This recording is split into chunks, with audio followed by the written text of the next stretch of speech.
Shawn Luke Antill was a 24-year-old from Harrison County, Ohio. He was the father of two, and his nickname was Scrappy. On December 23, 2017, Shawn was with Preston Yates. Accounts differ, but allegedly they got chased in Preston's car, ran into a fence, then Shawn ran off. He was never seen again. I'm Ed Denzel, and this is Unfound.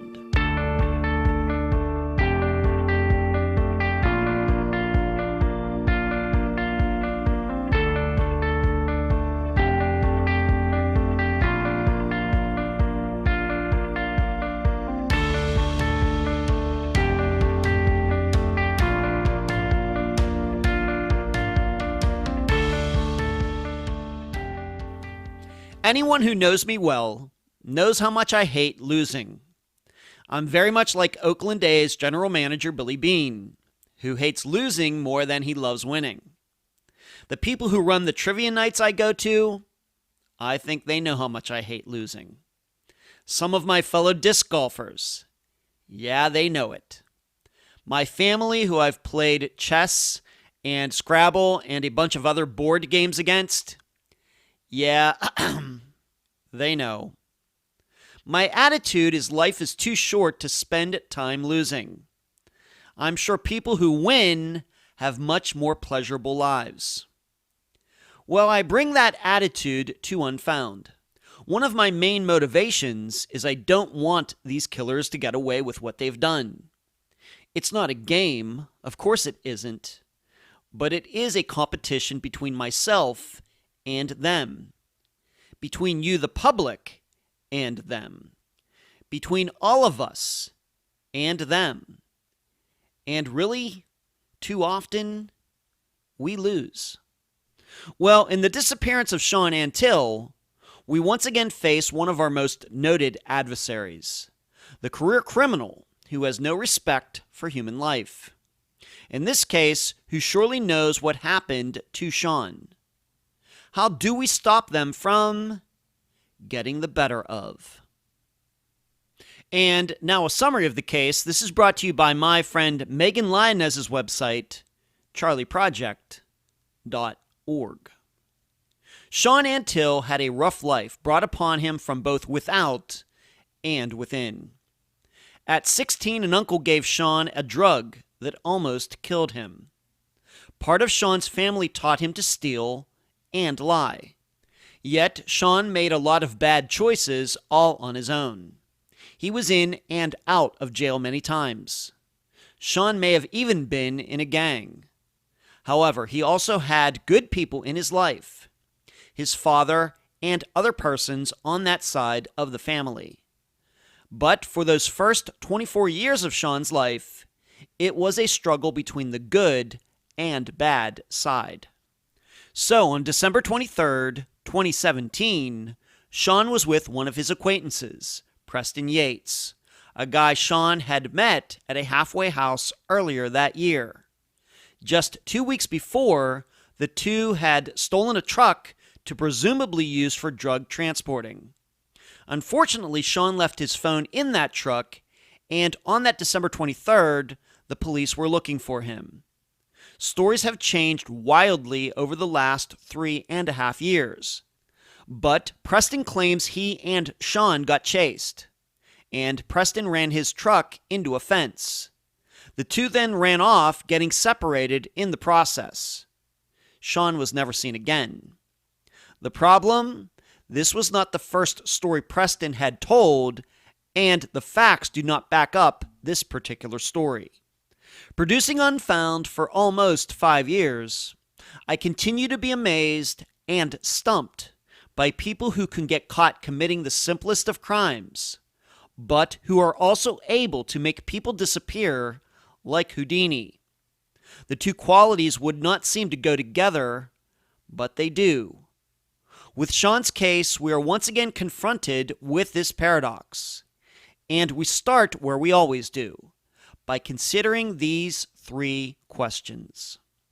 Number 1, Would Preston really go out of his way, like it seems he did, to firm up his story that appears to be a lie? Number 2, do Preston's and Shawn's phone pings from December 23rd, 2017 actually tell the entire story, despite what Preston and others have told investigators? And number 3, is there any truth to the rumor about a party where Shawn was allegedly beat up and killed? The father's side of Shawn's family believes he was murdered for what could be a variety of reasons.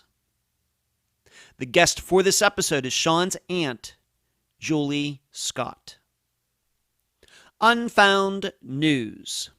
With every passing episode, Unfound gets closer to its 5th anniversary. Hard to believe. We will celebrate the occasion the first Friday of September.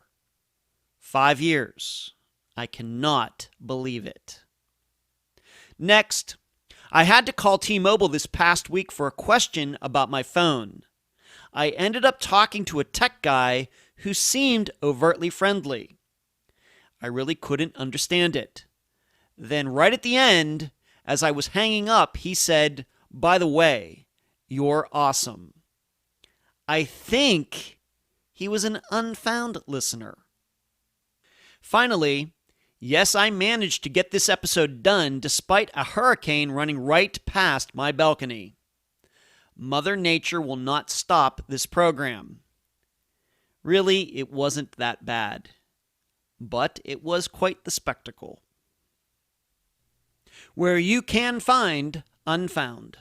Unfound supports accounts on Podomatic, iTunes, Spotify, Twitter, Instagram, Facebook, Deezer, and YouTube. Speaking of YouTube, on Wednesday nights at 9 p.m. Eastern, please join us for the Unfound Live Show. All of you can talk with me, and I can answer your questions.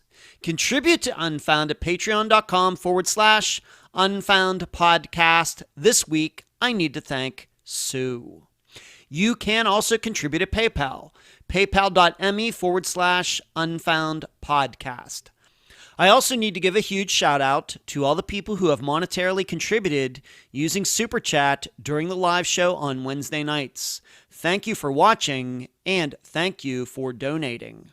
The email address, unfoundpodcast@gmail.com.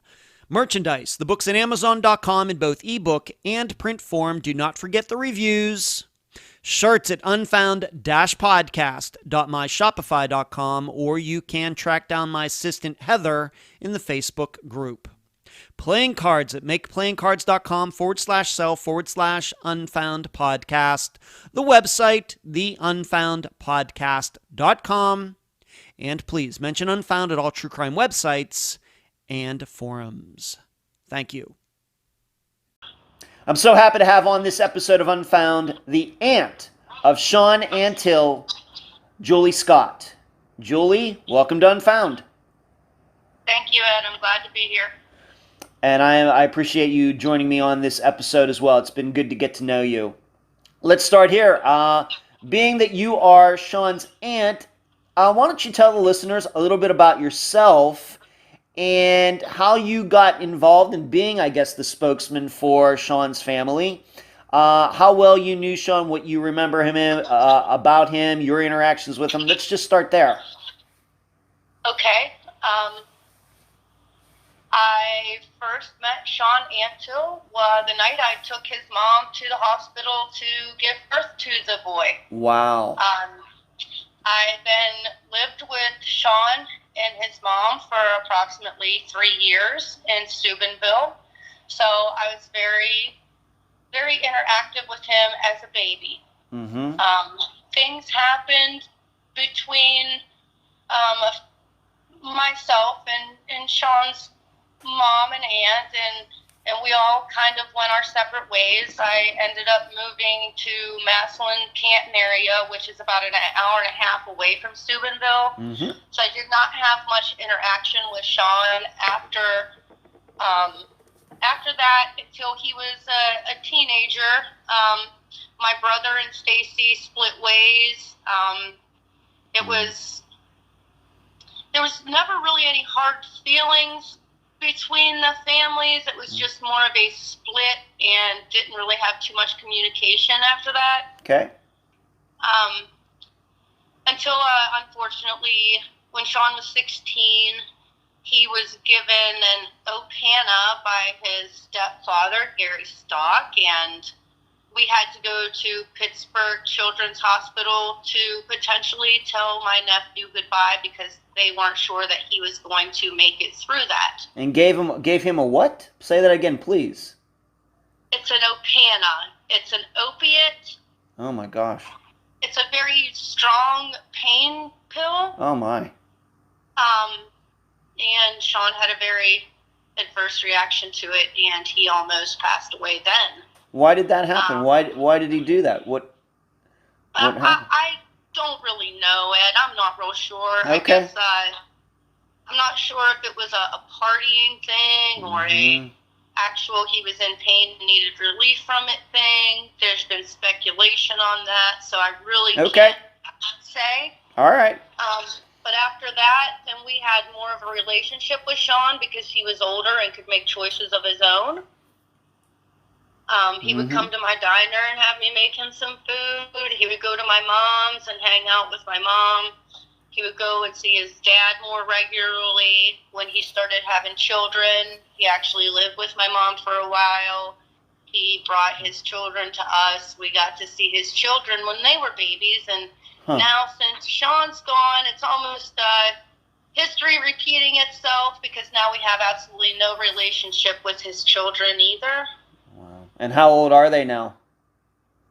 Braxton is 7, I believe, and King 5. Okay. So we had this kind of this split up, but then you kind of reconnected with him, and let's just maybe go. What would you say about Shawn's personality? I just was looking at this before this interview started. He was not that big of a guy, was he? Kind of he was not. A little guy. Is that genetic? Do the Antills in your family, or it was? I think he's 5'3". Yes, some of us are very small. Yes. Okay. And Shawn was very bubbly. Shawn wanted to make everybody happy. He always had a joke. He always had a hug. He always wanted a hug. He always wanted to make people feel comfortable. And he did a good job at that. Now he has the nickname Scrappy. And for as little as he was a little dynamite stick. I get it. I think that nickname fits. Yes. Yeah. Okay. But he was very bubbly. He wanted to include everybody. He was very, he just wanted to make people happy that he was around. If he saw you smiling, he was smiling even bigger. Okay. What were some of his interests? The way you remembered, once again, teenage years, into his 20s. What were some of the things he was into? Unfortunately, Shawn was a street kid. He grew up in the streets. He was not a stranger to criminal activity. Like I said, the boy overdosed by the time he was 16 years old. So I know he has an extensive criminal background. I know he's been in jail for criminal mischief, petty theft, domestic violence, obstruction of justice, trespassing, endangering a child, OVI, receiving stolen property. Did I say grand theft auto already? I mean, Why was that? I mean, you obviously had interaction with him. You seem like a fine person to me, Julie.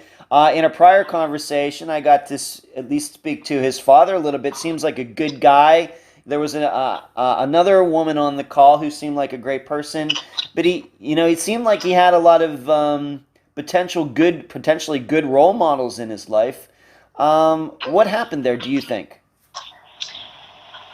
I know. It's not that I think. I know that Shawn had tutelage in criminal activity growing up, and I will contribute that to Gary Stock, which was his stepfather. Okay. the man also has a very extensive criminal background. Mm-hmm. He also, whenever I was younger, I had interaction with him myself, as did my brother. They were friends. And he taught my brother how to steal a car, Shawn's real dad. So it's a very, once you dip your toe in it, you're either going to continue that avenue or you're going to step out of that avenue. Luckily, my brother knew what that would lead to when he was very young, and he stepped out of it immediately. The first run-in with the law my brother had, he pretty much backed off and was like, okay, this is not the lifestyle for me. I'm a merit. We are Christians, and we don't do these things. So my brother got out of it. Gary Stock continued with it, and unfortunately, that's where Shawn was raised. And he has been in the criminal activity his whole life. Okay. All right, and I will talk about a little bit more about that in a second. But you had told me, though, that even though he was doing these things, that he also had a job working with his uncle, cleaning out tanks or something. You know, what was going on with that? Well, yeah, Shawn was starting to grow up and mature. He realized he had children of his own. He started to get a steady job. He wanted to get out of the criminal activity. He started to... It was almost like Shawn had a little angel and a little devil on his shoulder.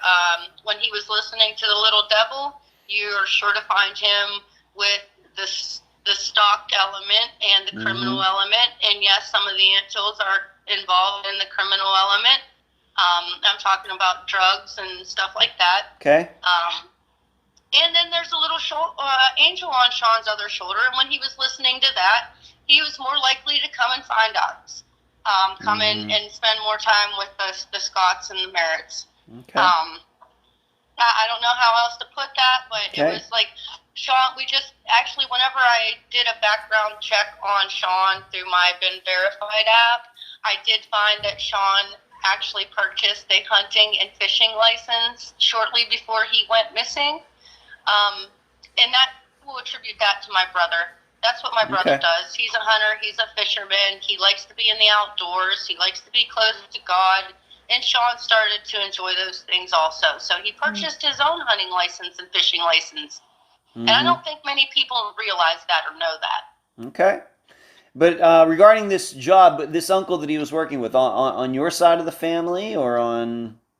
No, that would be the Antill side of the family. The Antill side of the family. So that's the job that he had. Shawn did work with my brother also, cutting trees and stuff. So, yeah, I mean, he was in the last, I'll say, 3 to 4 years starting to try to get a grasp on how to get his life to go the other way.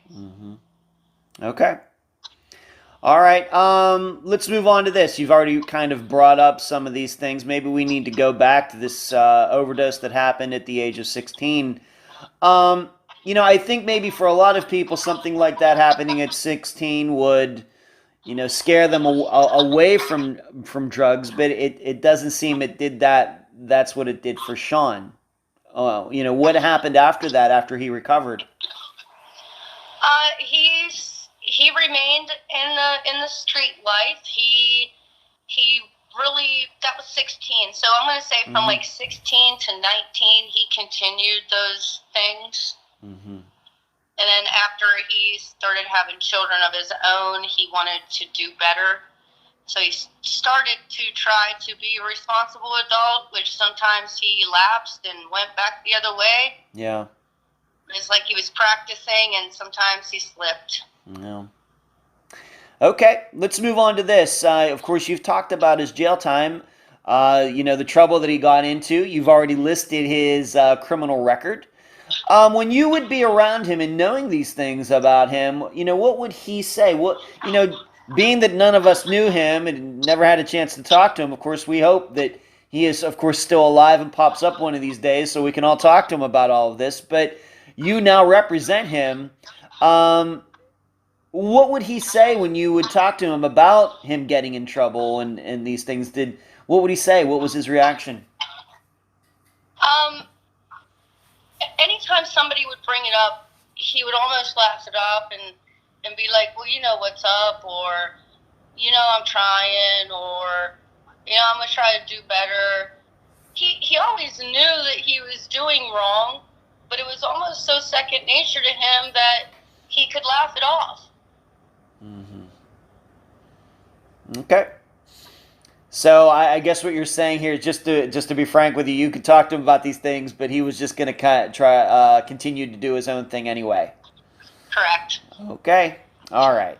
My mom actually put him over her knees and spanked his butt with a wooden spoon because she thought he didn't get enough of that growing up. Oh. And he thought it was a joke at first, but Yeah. no, my mom kind of really laid into him, and he had tears in his eyes and was like, Grandma, what'd you do that for?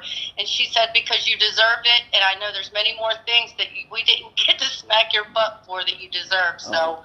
And how old, that's a story, I've not heard this story before. How old was he when that happened? He was about 19. Wow. Yeah. 19 years old, getting taken over your grandmother's knee. Yes, okay, sir. Okay. All right. So he had he was struggling with some things. On top of everything else, he was a father. How many kids did he have? 2? He's got 2 boys that everybody knows about. Okay. And so that was his girlfriend, or I don't think we want to get into her full name, but let's just use her first name, but so we can talk about her a little bit. But so they had 2 children together. Yes. Okay. And let's move on to this. Where was he around, let's just say the 6 months before he went missing?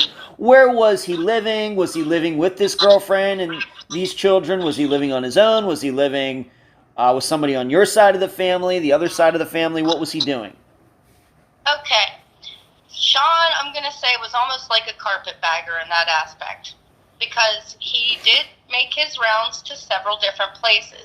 No, none of those places were with his baby's moms. She was living in Cincinnati, and she did not come home after Shawn was missing for almost a year. Shawn was living in Weirton. Shawn was living in Steubenville. Shawn was living in Toronto. Shawn was living, I can't say living, I'm going to say staying, because he was more like a carpetbagger, and I really honestly mean that. Okay. He crashed wherever he could crash at. Richmond. His mom was in Richmond. His aunt was in Steubenville. We were on 213 in Toronto. His friends were in Weirton, which is in West Virginia. Yes. Preston Yates is in Yorksville. So you have almost an hour of, I don't know, a stretch of Huge, area where you huge, a lot of square miles that he covered staying with different people. Yes. Okay. Absolutely. A wide range. He could just end up at anybody's house. Yes, sir. Okay. And when, just so we're clear about all this, when you say Toronto, you mean Ohio, Toronto, not in Canada. Okay. Yes, just to make sure everybody understands that. Okay. Now, of course, we know he's been in jail many times, and this is a topic that has come up at least a few times before on this program. After 200 episodes, that's going to happen. But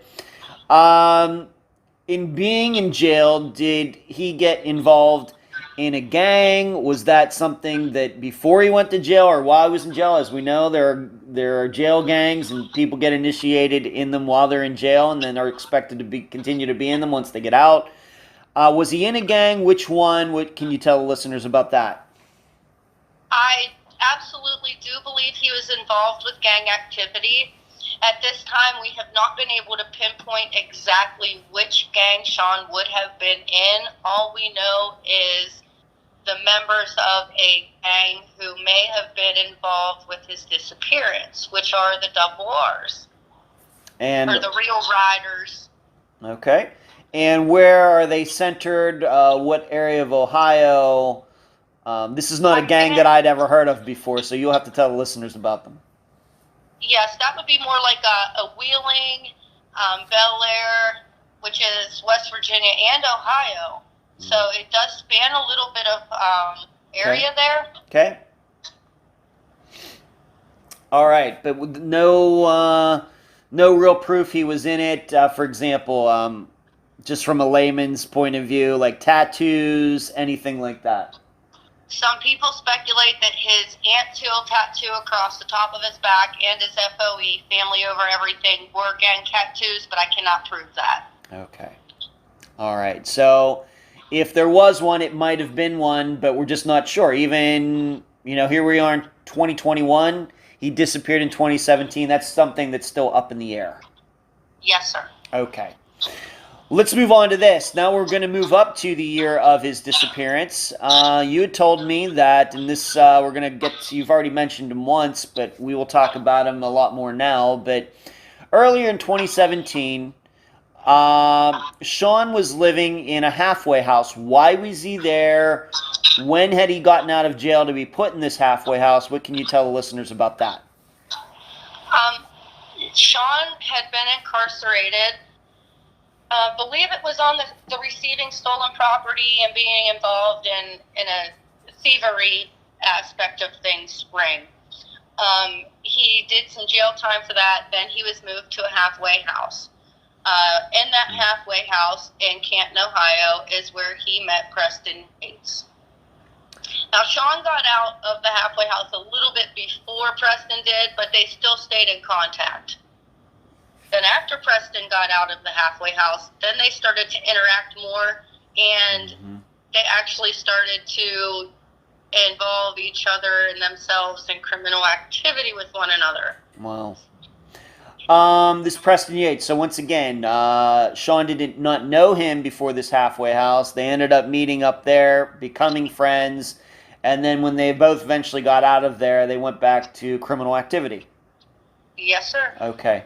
Well, Shawn did have a job. He was working, and whenever he would come home from work, because it was out of town, they went to different states. When he would come home and he would hook up with Preston Yates, then yes, they would engage in criminal activity. Okay. Whether it was stealing drugs or stealing stuff, whatever it was still criminal activity. Okay. We know that he did not disappear until December of 2017. To your best guess, you don't have to give us the actual date, but maybe the month. What month of 2017 would you say that Shawn got out of this halfway house? He got out in May. Okay. So approximately 7 months, 8 months before he disappeared. Yes. Okay, and then you said Preston got out a little later, maybe in June of 2017. Yes. Okay, and that's when they hooked back up. And you've already stated this Preston's place would be one of the places that Shawn would go when he was carpetbagging, to use your words, moving around, sleeping on couches, etc. Okay.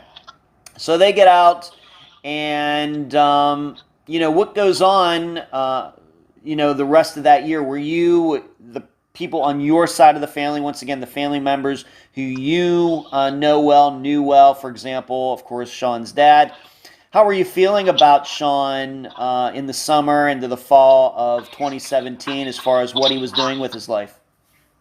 Well, whenever Shawn was engaged in criminal activity, he did not come to the Scotts and Merritts. He would have been with the Stocks and the Antills.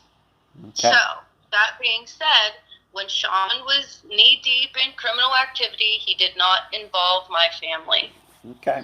He did not feel comfortable bringing that element around my family. Okay. During that year, maybe after he got out the halfway house in May of 2017, would you say that you spoke to him at all? Would you say that your brother, his father, spoke to him at all? I do not believe so. My brother actually got married that same year to Vanessa, and Shawn did not show up at the wedding. Wow. So I know they were not speaking. Like I said, if Shawn was engaged in any type of criminal activity, which obviously he was, he kept that away from my family because he knows we do not approve of those things. He would not be comfortable coming around us while he was engaged in criminal activity. Then he would have been around the Antills and the Stocks. Okay, thank you for that. All right, Absolutely. so your belief then, he's working, but he's also getting into trouble, and we're going to just come right up to December 10th, 2017. And once again, the listeners should realize that you did not find out about this until, of course, after it happened and everything. But what is your understanding of what went on that day, that night, regarding Preston and Shawn? Okay. December 30th is actually when I found out. My cousin Cassie saw it on Facebook.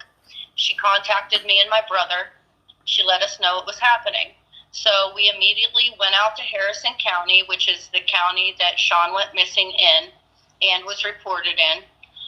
We went to speak to a Detective Toker to find out the logistics of everything that was going on. You could tell he was uncomfortable. He was pretty combative. He really didn't even want to talk to us. He had the mindset that Shawn was just another criminal and really it wasn't worth his time to look into, especially since the main thing Toker was worried about was a B&E that Preston and Shawn had done together on December 10th. Mm-hmm. So from December 10th until December 23rd, we already know that Shawn was hiding out kind of from the cops because he wanted to see his kids for Christmas. Okay. So he was going to turn himself in for that B&E. All right, let's talk. We were saying this B&E. Let's specifically just tell the listeners what it was. What did Preston and Shawn do on December 10th? What happened? Okay, they went to Rosebud Mining Company. They stole a truck. They assumedly probably ran some drugs or ran some stolen property somewhere, got some money, returned the truck to the mining company. They didn't think they'd ever get caught because they returned it. Shawn dropped his phone in that truck, so Shawn was caught red-handed. So they had this B&E, went in, got this truck, and actually returned it, which is the first time I've ever heard of something like that. But sometimes criminals make mistakes, and in this case, it was Shawn leaving his phone behind. At the time, on December 10th, or even shortly after that, maybe let's say for the next week, were you aware, was anybody on your side of the family aware that this crime had taken place, or did you not find out about this until December 30th? I did not find out about anything until December 30th when I started investigating myself. Okay. And like you said, it's still a little bit up in the air why they stole this truck and then returned it. But like you said, the suspicion is they were using this for other criminal activity. Yes, sir. Okay. Thank you. All right. This Rosebud Mining, did Preston or Shawn have a connection to this? Why do you think that it was that they chose to go to this place to steal a truck from there? Why not some other business? Any ideas? I think because it was easy access, and I think Preston was comfortable in that area because it was local. Okay. And where is Rosebud Mining? What address does it have? What city? I'm not positive, but I think it's Freeport, Ohio. Okay.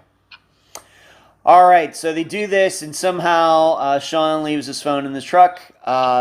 This is sometimes what happens in situations like this. And so we go from the 10th until at least the 23rd. You've already kind of talked about this time. You stated that Shawn was like lying low. Maybe, of course, he would know that he left his phone behind. But during that time, did he get another phone? He had an old flip phone that he reactivated to use. Mm-hmm. So would that have been a new phone number, or would that have been the phone number from the other phone that he left behind? Do you even know? Any idea? It would have been the same number. Same number. Okay. Yes. But he, as you stated, he had no contact with anybody on your side of the family. During this time, once again, to the best of your knowledge, between the 10th and what is it generally accepted to be the disappearance date of the 23rd, did he have interaction with the other side of his family? Absolutely. Okay. All right. Any ideas? He's lying low. When you say this, you mean he was going from place to place like he normally did, carpet bagging? Once again, to use your word, I think it's a fine word. Just trying to stay low, and you said see his kids before Christmas. Yes. Okay. All right. And When did, a quick question before we actually get into the December 23rd story, which is still up in the air all these days, months, and a few years later. So everybody knows that maybe has looked into this disappearance before it's been publicized on Unfound, that the official date as of right now that is recognized as Shawn's disappearance date is December 23rd. When did somebody realize that Shawn was missing, and what did that person, was there a missing persons report filed? What happened? On December 30th, Preston Yates contacted Sierra Marie, had her go to Harrison County and submit a missing persons report for Shawn Antill. Who is Sierra Marie? That is Shawn's step-cousin on the stock side. Okay.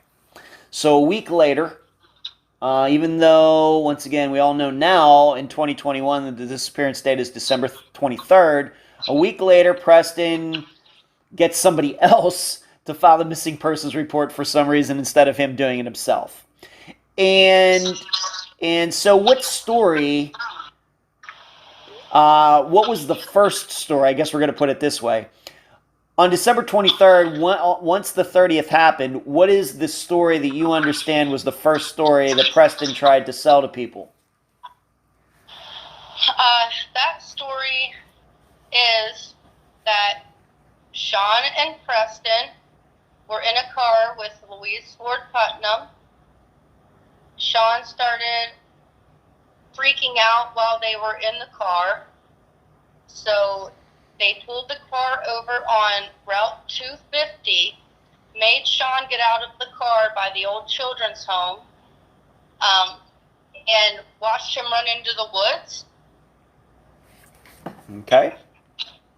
Did they, once again, this is just the first story, so the listeners know other stories are coming, but is there any testimony that they went after him, that they waited for him, anything? Nope. All Preston said was, my sister had the kid in the car. We were worried about our safety, so we pulled over because Shawn kept saying the cops were following us, and he was freaking out, and he was on drugs. We just wanted him out of the car, so they pulled over and supposedly made Shawn get out of the car. All right, and he runs off, never to be seen again. Their story. That was the first story. Yes, sir. Okay, and we also have to remember at this point, the police are looking for Shawn, maybe Preston too, due to the crime they committed on December 10th. So this would be not quite 2 weeks later, 13 days later. And this is allegedly what happened. Louise is driving the car, and they stop, and Shawn takes off. Now, what you've also told me, though, is what you've learned, once again, I think on December 30th or later, is that the very next day, Louise changed her story. Yes, sir. Please explain that. What date did she change her story, and why did she do it? Once again, your understanding. Okay, December 30th is when the report was actually filed. The cops started asking questions. Louise gave her story.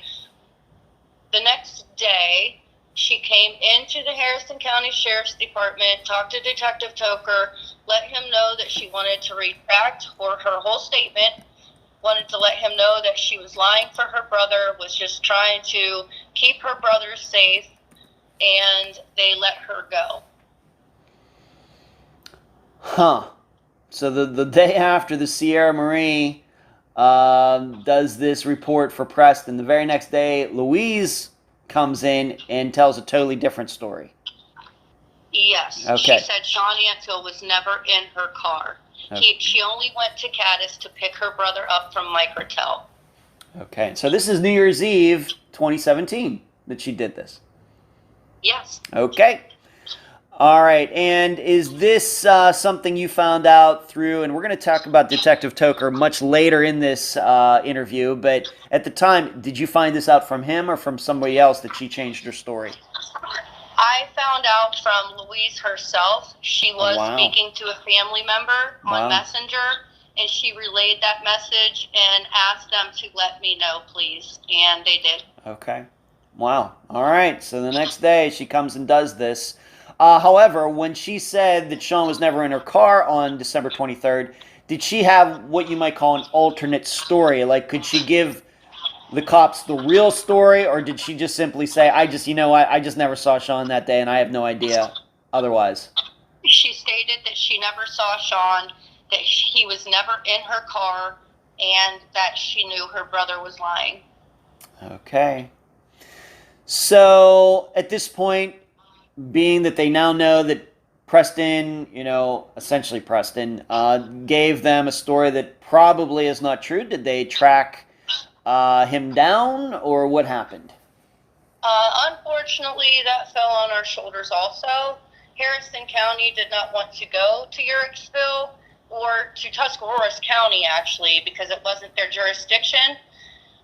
So we took it upon ourselves to get Preston to come to Harrison County with us to physically point out and show us where he took my nephew. And he absolutely did get in my car of his own free will. He took us to Harrison County. He took us to Cold Trap Road, which is a horseshoe road, which comes in on 250 and comes right back out on 250, about a football field away. When we pulled into Cold Trap Road, Preston realized that my brother was behind me. He got out of the car. He said, you know, this is a setup. I said, no, that's Shawn's dad, and he's who you really need to speak to, and he's got some questions for you. And when we got out of my vehicle, Preston pointed up to the wooded hillside and said, Shawn got out of the car and ran up into the woods. Now, and what date, just so the listeners can put this in their own timeline, what date is this? That is December 31st, New Year's Eve. Okay, thank you. Please continue. I had my phone on record because I wanted to never forget anything that he had to say. My brother jumped out of the car that was behind us and immediately addressed Preston, said, I know you did something to my boy. You need to start talking to me. I knew my brother was going to take Preston and walk him up that road so he could show my brother exactly what he was talking about earlier when he said that he passed Shawn on the way back out that road, which was another red flag for us because we knew he was lying. There was no reason to ever turn around on that road. So Shawn ran up in the woods. He never could have pulled back out, turned around, and passed him. So I dropped my phone in my brother's pocket so he could continue to record what Preston had to say. On that 15-minute walk, Preston lied at least 3 more times. You could tell he was very nervous. By the time we figured he wasn't going to tell us anything more, we contacted the Harrison County Sheriff's Department, let them know that he was in their county, and asked them to please come incarcerate him. Wow. On charges unrelated to Shawn. All right, so Preston had other outstanding charges, including the crime on December 10th, right? Yes, sir. All right, yes, so more than just Harrison County also. Right, okay. And so he didn't know, Preston didn't know that you called the cops, and so after this walk was done, they were waiting for him? He saw that the Harrison County Sheriff's Department had come in both sides of Cold Trap Road, and whenever they pulled in, we literally walked him up to them. I think he was kind of glad to see them, but as they were putting him in the back of his car, he actually looked at me for the first time, right in my eyes, and said, I'm going to go do jail time for a B&E, but I'm never going to do time for Antill. And then he smirked and smiled and said, Shawn who? Wow. And, yeah, he went to jail for a couple days. He wasn't there long. Okay. All right, and so this happened on December 31st, and then he says that to you as he is taken away. So this guy that he was friends with, they did this crime together, and then he's pretending like he doesn't even know Shawn at all. Right, some friend, huh? Yeah, I would say the same thing. These recordings that you made, do you have them? Do you still have them, or what? Some of them on iCloud files. Yes, I do. And the Harrison County Sheriff's Department also has them. And I'm going to guess by this time, anybody who needs them, law enforcement-wise, has them. Mm-hmm. Well, I would certainly like to post them to our website, maybe on the YouTube channel, if you would allow it. Of course, I don't have them. If you'd like me to do that, I could do that if you want to send them to me, Julie. If once again, I'm not telling you to, but no, absolutely. All right, so you and can. I believe Kelly Bruce may also still have her copy also. Okay. And if I can't get to mine quickly, I agree to have her send you her copy. I'm fine with that. All right. Well, Kelly Bruce, friend of the program, just on back in May regarding the disappearance of Brian Schaefer. In fact, I just spoke to Kelly about a week ago. So great. I will speak to her as well. And so I would certainly like to hear those recordings. I have not heard them yet as of the recording of this interview. Okay, so how long are these recordings, the recording that you made? The first one that I took on December 30th when we went to Preston's the first time is about 30 minutes long, and the second one, which was on December 31st, is about an hour and a half long. Wow. Huh. Okay. And pretty good quality? Yes, sir. Very good. Great. All right. So you do that on the 31st, which was very crafty on your part. That's the first time I think that's ever happened in any disappearance I've covered, where somebody was lured somewhere and you ended up, getting him into custody. I applaud you for your efforts. That could have been very dangerous, but it was definitely a joint effort. Yeah. But I think this also shows how much you continue and care about Shawn to do this. Absolutely. Okay. Now, what story did Preston end up being that his sister went in and said, no, Shawn, I never saw Shawn. So Preston couldn't stick to that story. What was the news story that Preston ended up telling police or the investigators once he was in custody on New Year's Eve 2017? Okay. He was in jail, obviously. The detectives already knew everything that was going on at that time. We kept them informed on everything we did. Preston was taken on a field trip to an access road on Barger Road and to a field that leads up behind the county home. It is about a half a mile through hayfield, and there is a gate that Preston's car was stuck under. He claims that he got out of the car with Shawn. Shawn ran to the left. Preston ran to the right after they came to a dead tree that was straight in front of the car. He said that they saw headlights coming up that dirt access road, that somebody was chasing them. Him and Shawn split ways, and that was the last time he saw Shawn. And he just left his vehicle there, or did he come back to get it? Do you know? I realize this is now his second story, and we have no reason to believe this, but we're going to talk about that. But when does he say he came back to get his vehicle?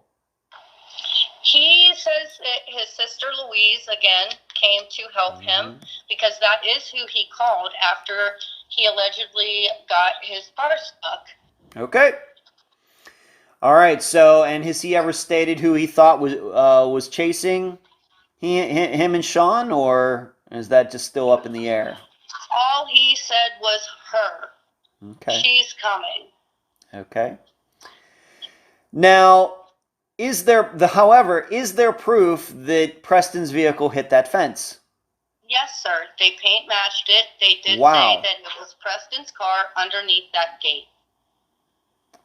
But I believe, can I tell you what I believe? Well, we're not going to get into what you believe. We can't go into what you believe. I'm just asking you. So there is proof that Preston's vehicle did hit that fence.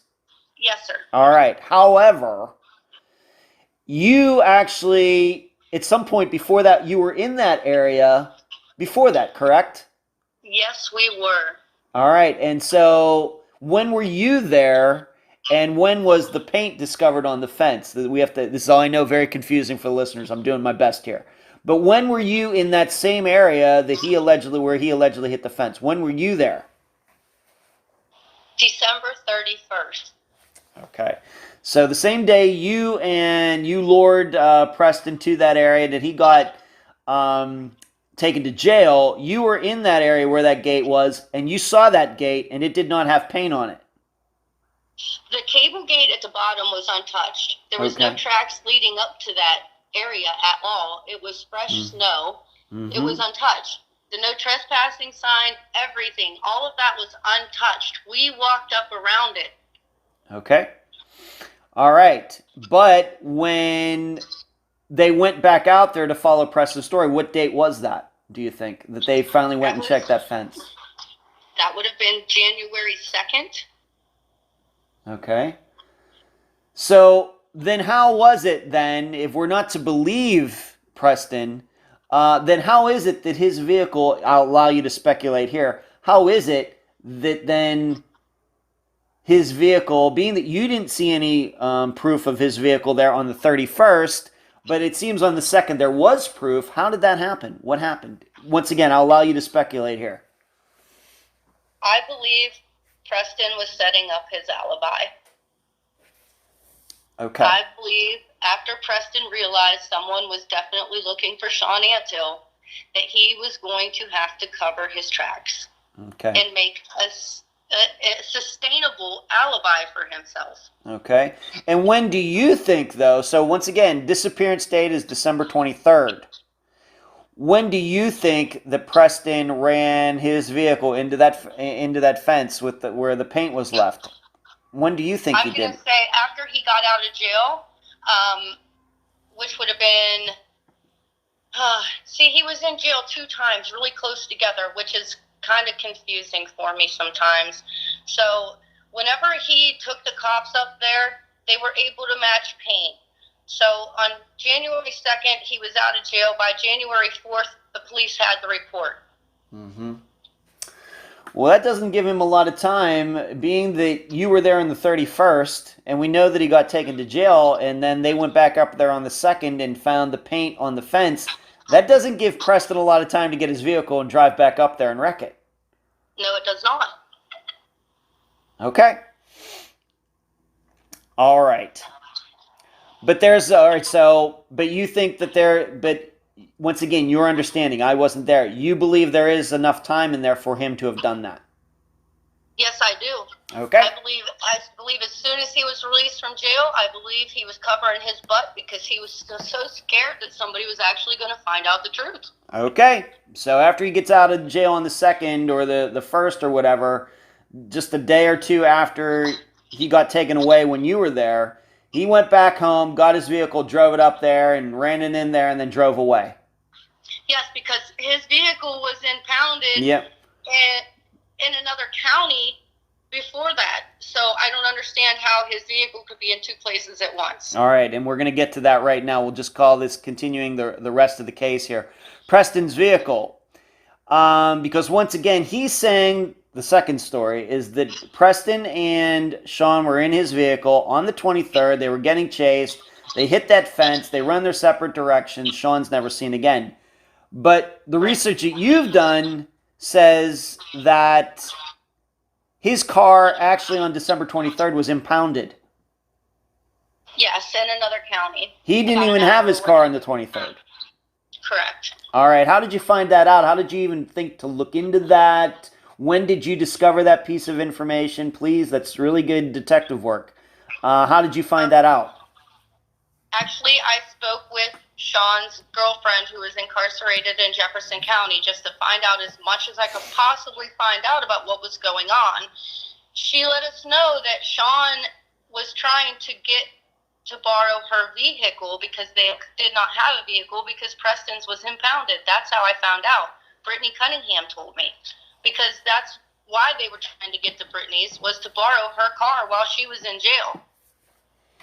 Okay, so this whole setup, seemingly, that Preston did to try to say on the 23rd, I guess he was hoping people wouldn't figure out that actually his car was impounded. So it's impossible for him and Shawn to be in Preston's vehicle on the 23rd, hitting that fence, because on the 23rd the vehicle was impounded in a totally different county.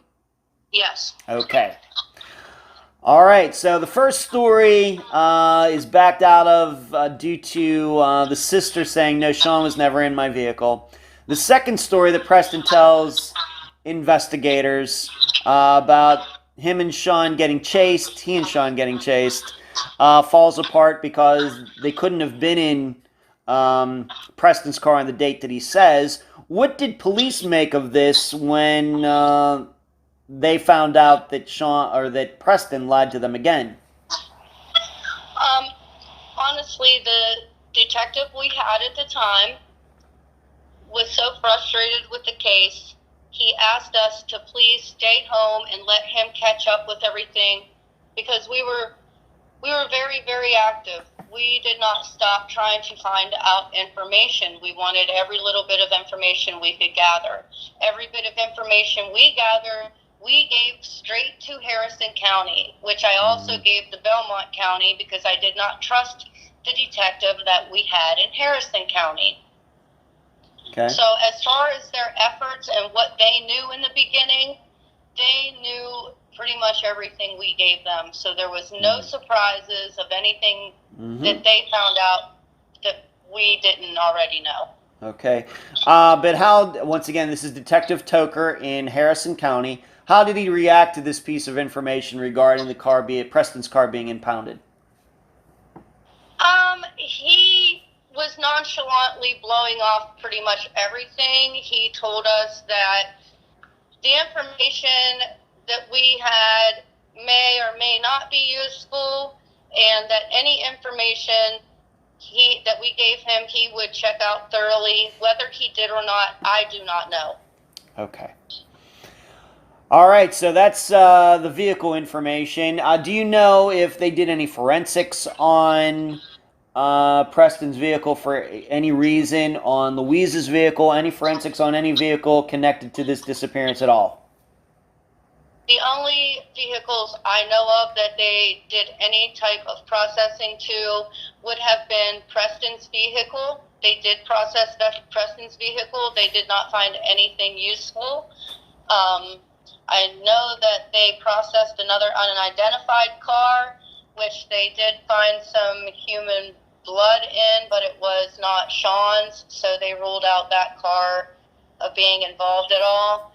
They did not process Preston's mom's car. They did not process Louise's car. They did not process many cars at all. Okay. And we're going to come back to Preston's mother, and it's going to come up here in a little bit, because we're still not quite sure on that 23rd where Preston and Shawn were. However, there may be somebody we're going to talk about in a little bit that maybe can give some background on that if we are to believe him. But let's move on to this, and maybe this is going to bring that topic into focus right now.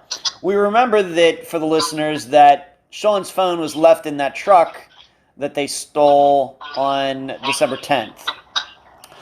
But he got another phone. And so do we have any ping information regarding the 23rd, regarding Preston's phone, Shawn's phone, any communications between all of them? What do you know about that? I do know that Shawn and Preston's phones pinged together until 6:38.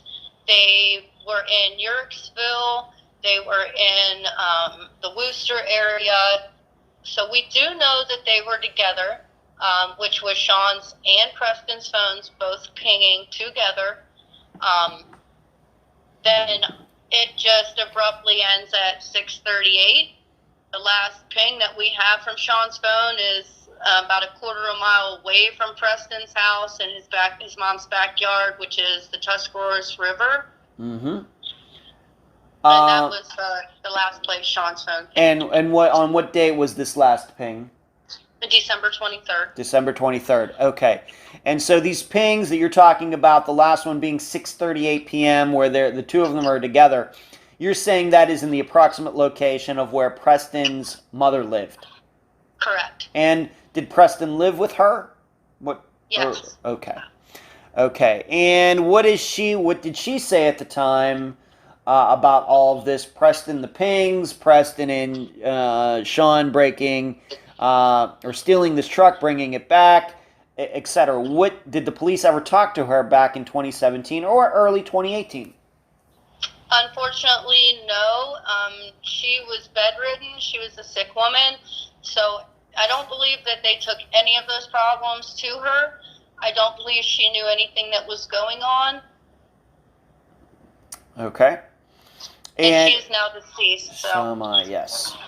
Did she die in 2018, or do you even know?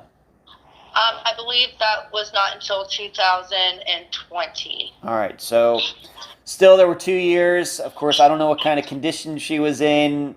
Do you even know what disease? Did she have cancer? Do we even know this? I do not. Okay, so we don't know if, she was lucid, knew what was going on. She might have been bedridden, but she could still have her mind, just to, absolutely. tell her, just what she remembers from around that time, but it doesn't seem we have any information regarding that. And once again, what town is this where she lived? Where is her house? That is in Yorksville, Ohio. Yorksville. And her backyard butts up against a river? Yes, the Tuscarawas River. It's like right on the bend. It's called Big Bend, actually. Mm-hmm. Right on the Big Bend of the golf course and the cemetery. Okay. And now that you brought up the cemetery, that segues very right into this. You told me, once again in a prior conversation, about some pingings that had something to do with the cemetery. Whose phone was this? When was this? What can you tell the listeners? That was Shawn's phone. That would have been the same day on the 23rd. There is several pings right in a row, which go in a circle that is about as big as a bedroom, and the analysis of the pings said that it looks like either someone was walking around in a circle confused and didn't know what to do, or there was a struggle, and every time the phone button was pushed, then it would obviously make another ping, because it was in a circle, like a large circle, but they kept pinging very rapidly. Okay. Now, when we talk about the last ping at 6:38 on December 23rd, has anybody ever been able to tell you, does that mean that the phone was turned off? Was the battery taken out of it? Did the battery die? Has anybody ever been able to give you a definitive answer on that? No, sir. Okay. And do we know anything about Preston's his pinging? Of course, we know that he's not missing. I'm taking for granted he continued to use cell phones. Do we even know when his phone started pinging again after 6:38 on December 23rd, 2017? Do we know anything about that? Not at this time, because the warrants for the phone records were only up until December 23rd, which is also being revisited. So hopefully soon we'll have more information on that. Okay. Maybe I should ask you this. Besides Preston, and we're going to get into this fella named Kevin in a moment, but let's just say before December 23rd, has anybody that you believe come forward and said, you know what, I saw Shawn on December 22nd. I saw Shawn on December 21st. Anybody ever come forward like that you believe that has said that? Only his mom. Only his mom.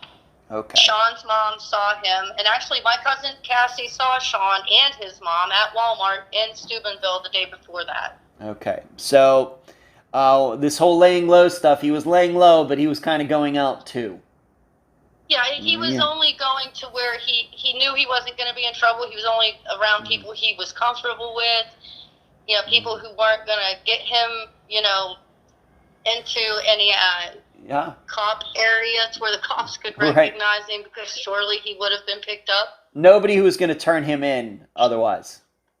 Correct. Okay, gotcha. All right. So I guess the reason I wanted to establish that is just wanted to make sure that the disappearance date wasn't the 21st or something, because as the listeners know, we've had many disappearances where phones probably were used by other people after the fact. Okay, so I'm just trying to make sure that December 23rd is a pretty solid date, and it does sound like it is. Okay, any phone records, like actual texts, calls from Shawn's phone to Shawn's phone on the 23rd?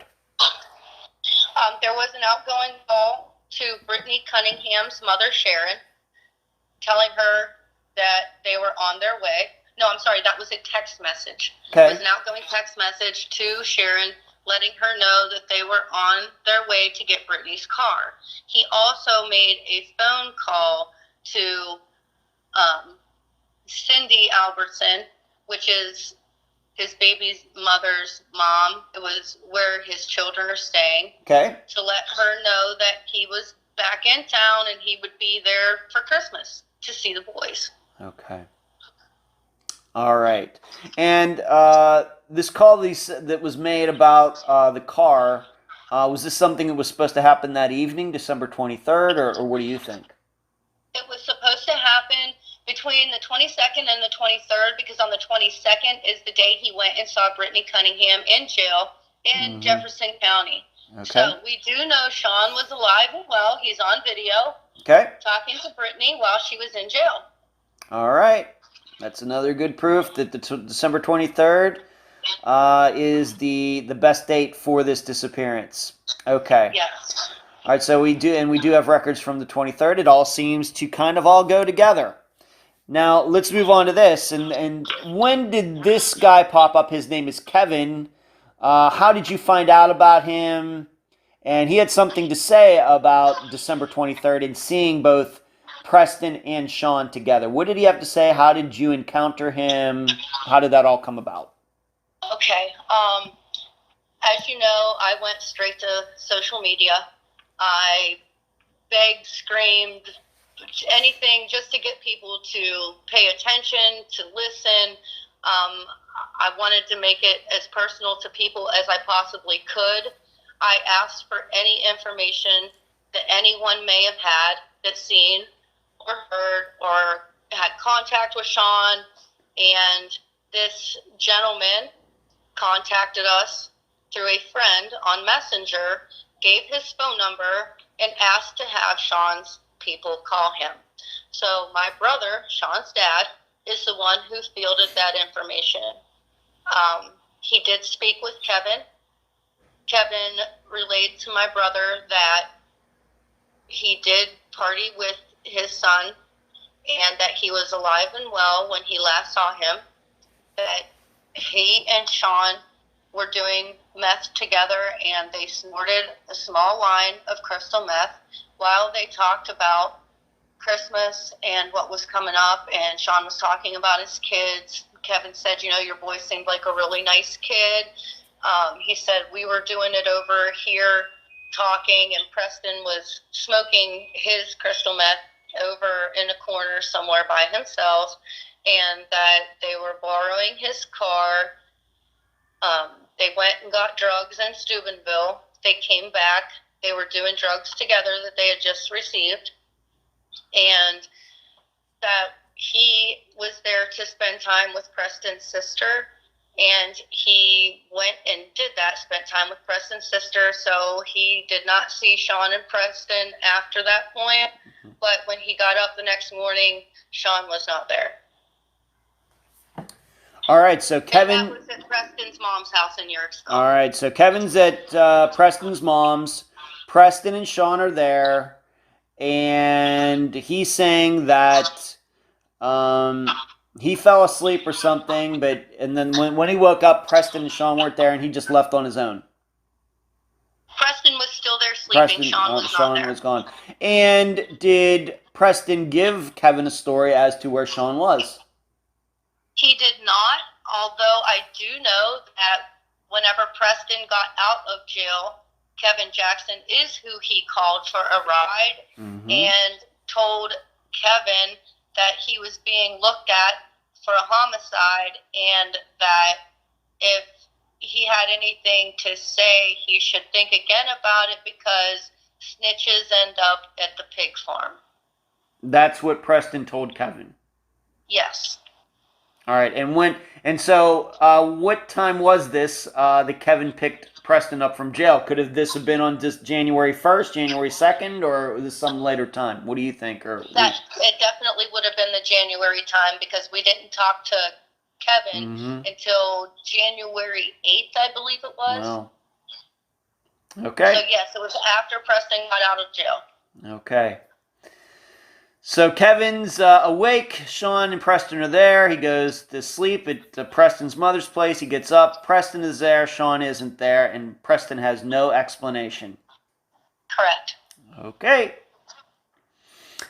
Let's move on to this. Now, something we left out of when you ran into Preston on December 31st is that he had a black eye. Tell the listeners about it.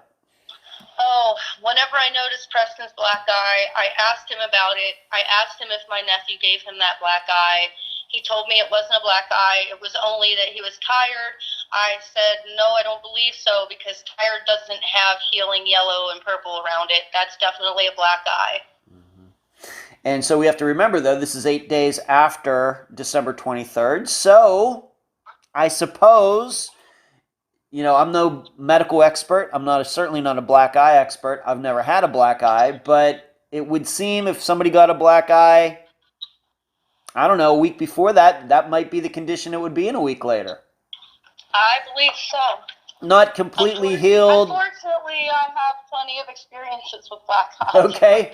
Well, then you, given your layperson experience with black eyes, what do you think about his black eye? How long do you think in the past that it happened? It was about a week old, I believe, and I believe that Shawn put it there. Okay. All right, let's move. So he had this black eye, but he never did. He just said it wasn't a black eye at all. Correct. He didn't say, "Oh, I got in a fight. Oh, I ran into a door. Oh, I fell down." He just denied. He said he was tired. Okay. He said it's just because I'm tired. Okay. We've talked about his mother's car, but just to keep this simple, would Preston have had access to his mother's car on December 23rd? Yes, I believe he did. All right, and Kevin had a car too, correct? Yes, he did. And he was there, and allegedly he fell asleep, if we're to believe him. Okay, so Preston's car is impounded, but he had access to at least 2 other cars, seemingly. Was the mother's house ever searched, whether when she was alive or after she died? Was the property ever searched? Anything? That is on the list to be done, although we did have dogs ran back behind his house at that cemetery and golf course. Mm-hmm. Okay. But not in the house. That's on the list. Okay. So we're 3.5 years roughly into this, and the house where Shawn was last seen has not been searched. Not yet. No. All right. And who owns that house now? Does Preston still live there? What's the situation? Preston's mom was renting the house after she passed away. Oh. It was rented to someone else. Okay. All right. Well, at least it's not owned by Preston or his family, right? It's owned by somebody else. Okay. Yes. We have to remember that this all got started with Louise being involved in this story. We know that she went in the next day on December 31st and said, no, that's not what happened. But I feel like I probably need to tell you this, because if I don't, I feel like I'm not giving you my whole story. I did message Louise, and I did ask her if she ever saw the movie Next of Kin, and the investigators said that is what prompted her to go in and take out her report. Wow. I've never seen that movie. Have you seen that movie? Is there a reason Oh, yes, sir. It's one of my favorite movies. It's a Patrick Swayze movie, and when something bad happened to one of their family members, the whole family started to investigate and took retribution on the people responsible. Oh, that's the movie? That's the plot of the movie? Yeah. I've never seen it. Yes. Okay. So that's what Louise told you? Yes. Okay. How much interaction have you had with her since January 2018? 0.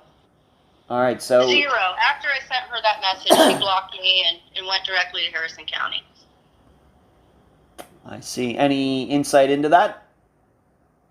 She did speak to a couple of my family members. She did say that she is sorry about everything that happened, even though she doesn't have the details. She felt like her brother was somehow responsible for Shawn not making it home to his children for Christmas. Okay.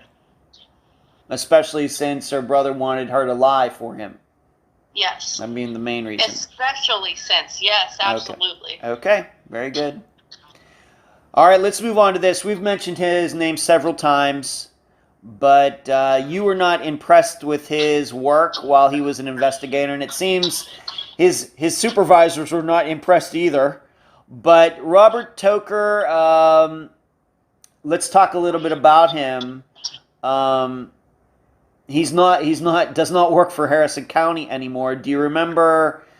Of course, you dealt with him. You did not think he took this seriously. In fact, he has some sort of weird, like 7 degrees of Kevin Bacon connection to all of this. What was it? 1 degree. 1 degree. All right, thank you. He is the first cousin of Brittany Cunningham's mother, Sharon Albright. So he should have removed himself from this case before he even put his name to it, since he is a family member of someone who is involved. So, and remind the listeners, who is Brittany Cunningham? Brittany Cunningham was Shawn's girlfriend at the time of his disappearance. Wow. He is also, when he was removed from duty, he was caught having a sexual relationship with Brittany Cunningham's best friend. Is there any documented proof of this? Is this just a rumor? No, we don't want to all end up in court here, rumors. Julie. No rumors. No rumors. That's 100% on public file. You can look it up yourself. Okay. And so why would he get fired? What would be the reason he would get fired for having a relationship with an adult? Because she was an informant of his. I see. Okay. So, and if the listeners do look up Detective Robert Toker, for example, if you go to newspapers.com and put in his name, you will find that he's quoted many times, and then, as an investigator for other things that he worked on, and then he's not mentioned at all. And in fact, you will find a couple articles that state they are having to go back for some of the investigations that he did to go over them, because they believe that he might have not done his thorough work as one might think he should have. Sir, whenever they removed him from his office, they did find 2 unprocessed rape cases along with my nephew's sweatpants that we personally handed him ourselves, that he also told me at the time would go straight to BCI. They made it to a bottom shelf in his office with 2 unprocessed rape cases in a brown paper bag. Wow. That's also proven, not speculation. Okay. And so, but it wasn't until like 2020, correct, that he was let go? That is absolutely. No, it wasn't until 2021, February, this year. I believe. This year? Yes. This year? Okay. It's been a long haul, sir. Okay. So there's that, and that may have had an influence or not. I don't know if I want to get go to the end of, well, this disappearance would be solved by now if it was somebody else, but it certainly would help if somebody maybe with a little better character was in charge. Okay. Yes. Now we usually don't do rumors on this program, but and we're going to just talk about this very briefly, because I think that listeners in listening to this, going along with the facts, what Kevin said, the pings and everything, could easily believe that something happened at the house. All right, at Preston's mother's house. Very easy to believe. Unfortunately, though, there's been a lot of talk since then that maybe Preston and Shawn went somewhere to a party or something, and something happened there. Very briefly,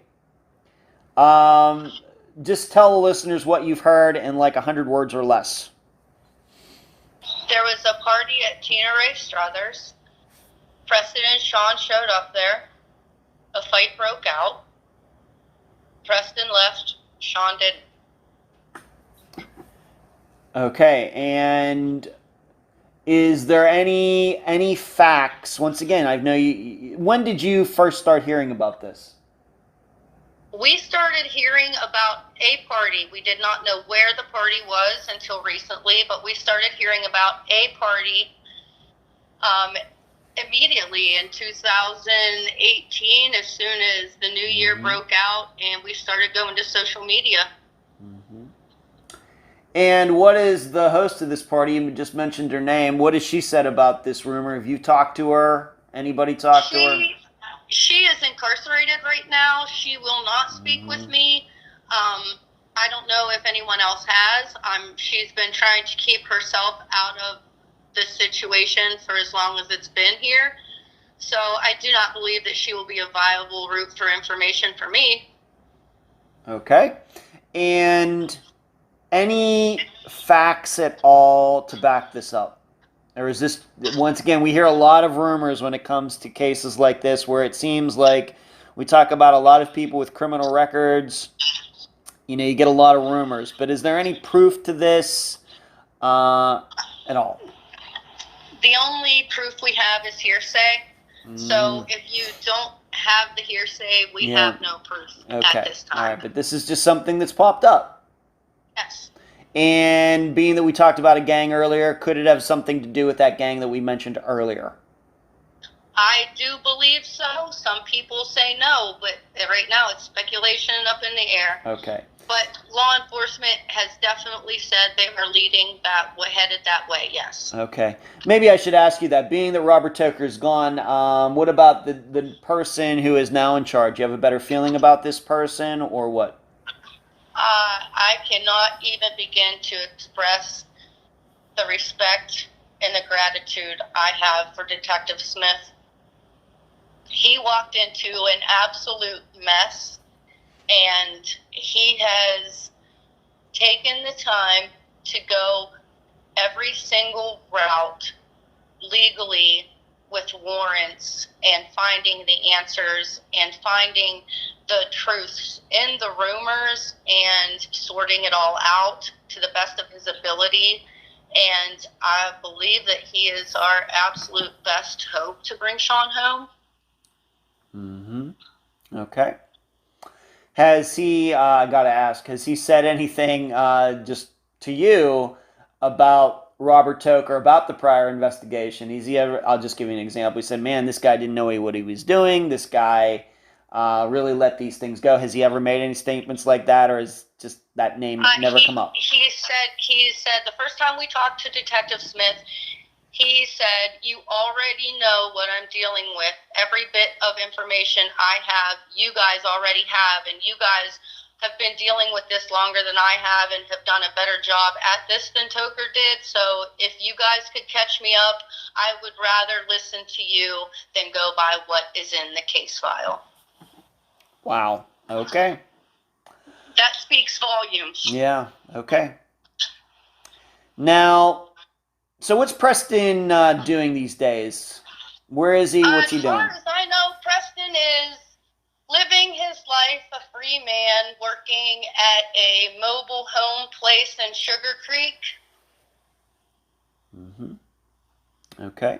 Did going back to the crime that was committed on December 10th, did he ever do any time for that? Was ever proven that he was involved? What happened there? Being that we know kind of maybe how this might have gotten started, was Preston ever charged? Did he spend any time in jail?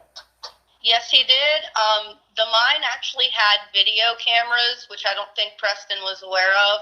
So with or without Shawn's phone, they still would have been able to tell who did that crime. Okay. All right. And he, I guess, was there a trial or did he just plead guilty? What, do you even know what happened? I do not know what happened. All I know was when I put his name into Vine search, it did come up that he was incarcerated for a breaking and entering. So I just figured that was the Rosebud. Okay. Let's move on to this. So those are all the facts as we now know them, as we're doing this interview on July 5th, 2021. Those are the facts as we now understand them, approximately 3.5 years after Shawn Antill went missing. Yesterday, I think it was, or maybe I think it was yesterday, maybe the day before, Julie, you sent me an email with a story that I would like you to tell the listeners right now, kind of a vision, a message, something like that Yes. that you experienced. Please tell listeners about it now. Okay. It was about a year and a half into Shawn's disappearance, and I really needed a girl's day. So I was trying to ease myself and just relax a little bit, trying to get Shawn's case off my mind because it was driving me ultimately bonkers. I was talking to God on my way to Maslin, and I told him, out loud, I was just talking to him. I was like, God, I'm trying here, and I've done everything I know I can do. I really need to just put this in your hands for now because I need a break. And if there's anything that you need my help with, I need a clear sign, an undeniable clear sign that you need me to do more. So I picked my best friend up in Maslin. She asked me to take her to pick up her paycheck, and I did. That was on Erie Street. And as we were coming back out Erie Street, I had to stop at a stop sign. When I stopped at that stop sign, you're looking around, make sure there's no traffic or whatever. Well, to the right of me is a home sitting on the corner, and right out the front door walks Preston Yates. Wow. I literally froze. I had tunnel vision. I blacked out. I don't know. I was just angry and upset and confused, and my best friend was shaking my arm. She's like, honey, we got to move. There's cars behind us, and the car behind us was beeping. So I pulled off. There's a little parking lot. I pulled off into it, and I sat there and I cried for a few. And Melissa's like, that was Preston Yates, wasn't it? Because I did point. I pointed to him whenever she shook my arm, and I just pointed. Couldn't do anything else. I couldn't talk. And I sat there and I cried for a few, and I was like, that's Preston Yates. And I was like, I'm not sure exactly what I should do right now. And she said, well, we can always go and talk to Detective Brown. Well, that is I used to work in Maslin. I worked at McDonald's for a very long time. I knew a lot of cops back then. So when she said that, a light went off, and I said, yeah, you're absolutely correct. So we made a couple stops and talked to a couple people, and ultimately found out that they would help pick Preston up with any other county's approval. All they had to do was ask for help. And if Harrison County would send their warrant to Stark County, they would watch him until they received it and then pick him up. Well, it took Detective Toker days. I'm not talking hours. I'm talking days. And many emails and phone calls pleading, they're waiting on you. Can you please send them the request for apprehension for your warrant? And we got Preston a second time. But God led me to him on purpose that day. There's no other way to explain that. God in one hand and Shawn in the other. And that's how I've been getting through this whole thing. And he proved that to me that day, that he still needed our help and that we couldn't quit. Thank you for that, Julie. Thank you. We should add something else to all of this. That there have been threats and things that have occurred over the last 3.5 years? Oh, yes. I tried to just not even think about those. Yes, me, my family, my friends. Mainly, the worst one, I think, was in the beginning, was Justin Wallace sending me messages telling me if he finds my Billy Badass in Bel Air or Belmont County, I'm going to be sorry, and to stop asking questions and to just shut up and go away. And he didn't know Shawn, and we had no right trying to figure out, who he was. And Who is this person? Who is this?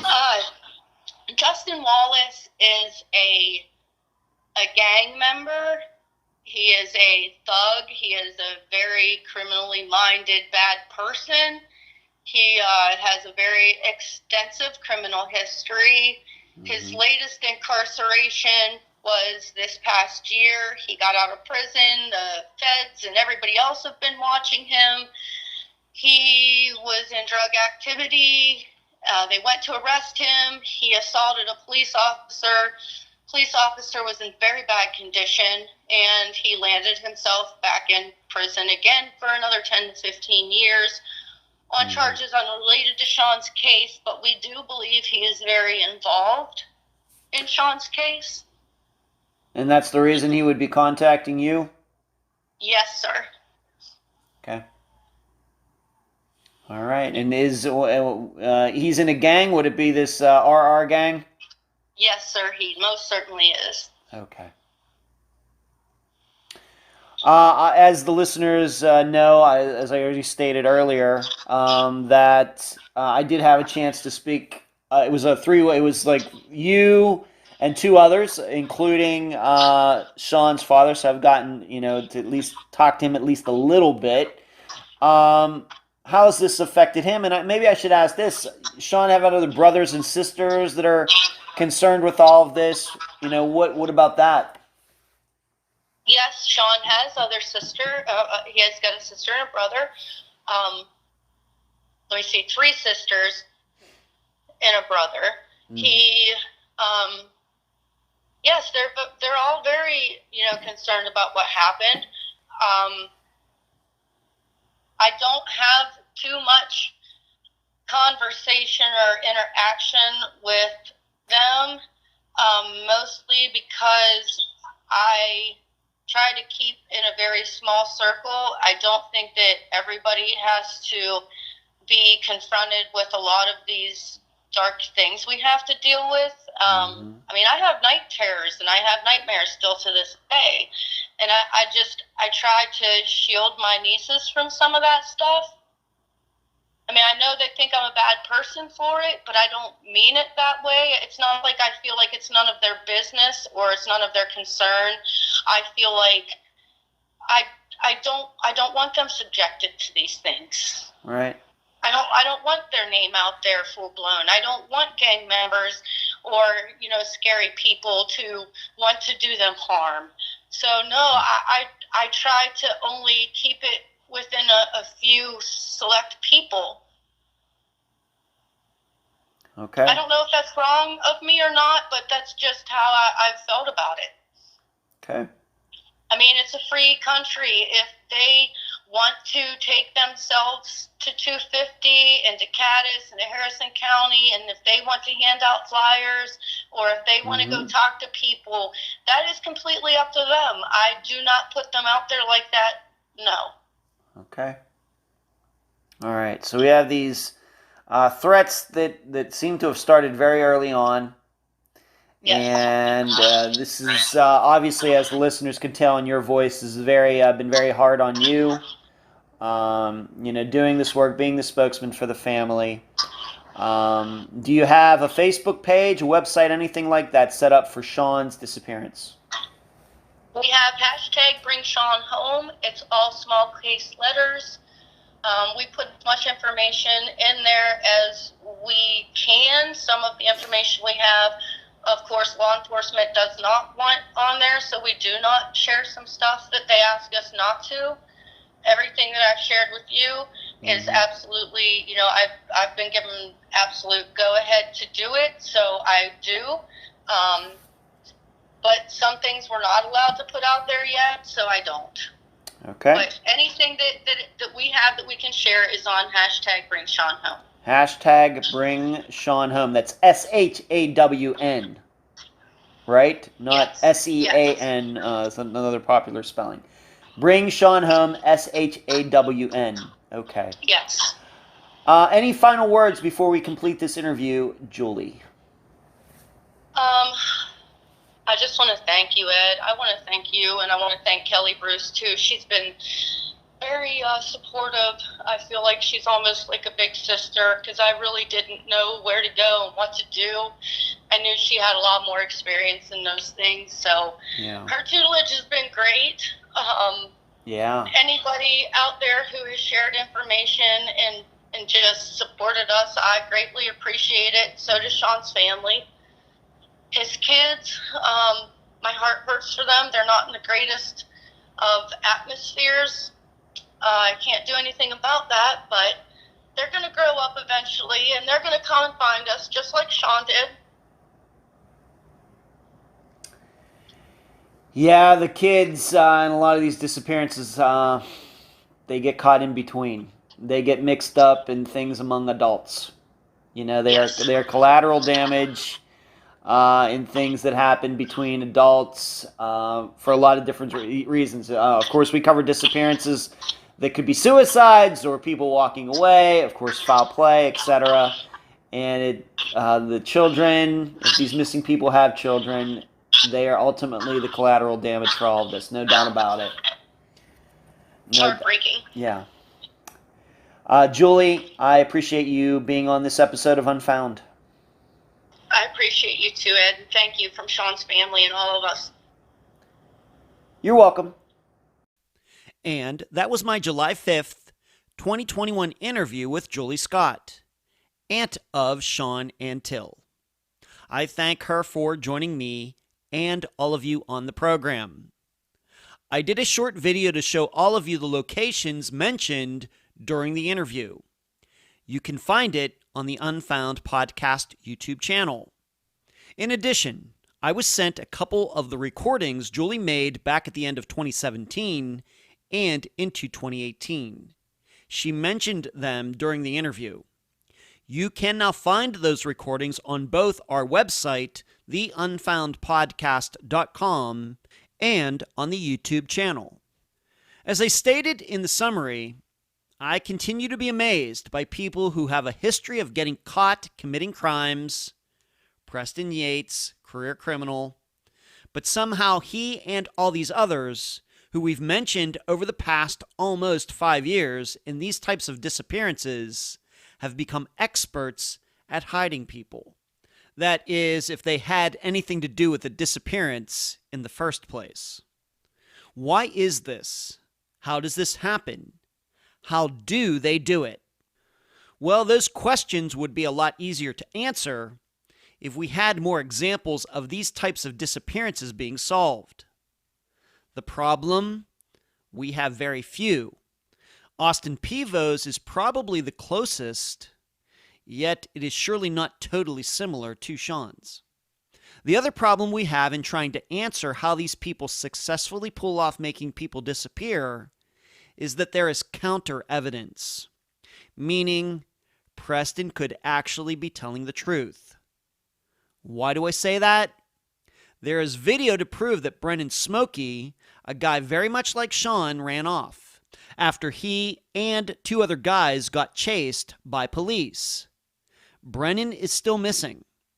If you haven't listened to that episode, do so after this one. Likewise, we have Keith Fetter, who also ran off after being in a car with friends. And that disappearance doesn't even involve career criminals or drugs or changing stories.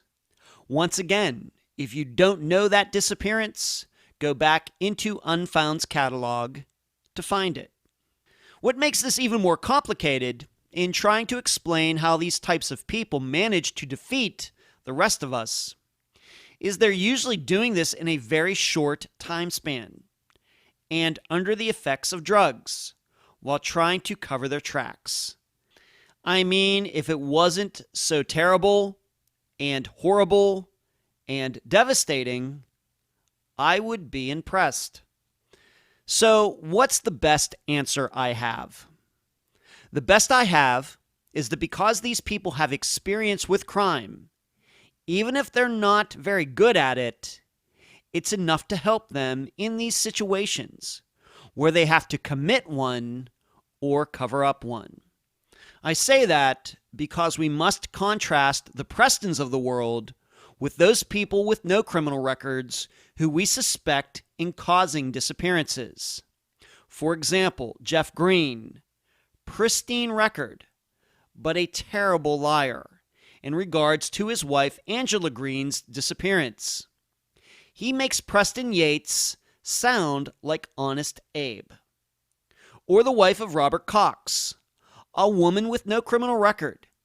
She claims that he just walked off into the woods, despite him being in terrible physical condition. Really, is that the best she could do? So no matter what you may think of Preston, the husband of Angela Green and the wife of Robert Cox told more bizarre stories than Preston did. What I'm saying is, I think that people like Preston Yates actually have an advantage, a huge advantage, due to them being career criminals, because they are used to lying to police, to misleading people to get what they want, and they're used to doing it under stress. In fact, they've done it so much, they may not feel any stress at all.